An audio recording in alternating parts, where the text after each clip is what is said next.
The deadline for the formation of a new coalition ends at midnight tonight, when we will find out if Israel has a new government or if Israelis will head to the polls for the second time this year, and for the first time in the country's history.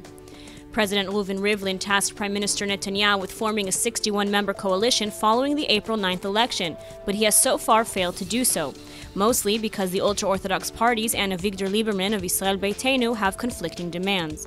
Lieberman is standing firm and insists that the initial Haredi enlistment bill that was presented in the Knesset last year must pass as is. Insiders say the Israel Beitenu head and Netanyahu are not scheduled to speak today and are currently at a political impasse. This means everyone is gearing up for round two, which experts say will see significantly more mudslinging than April's election, which was already pretty dirty to begin with.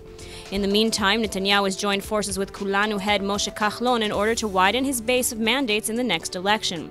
He's also vowed to go after the Russian demographic, Lieberman's key supporters, should Israel go to the polls again. As for the ultra-Orthodox, they feel that the real issue is between Netanyahu and Lieberman's dueling egos, not policy. And United Torah Judaism head Yaakov Litzman has already announced his support for Netanyahu in the next election. Meanwhile, President Rivlin has decided to stay out of all this, but there are players trying to help the parties reach an 11th-hour compromise. Specifically, Shas and United Right-Wing Party members are trying to convince both sides to listen to reason. Should all these attempts fail, though, Israel will vote again on September 17th.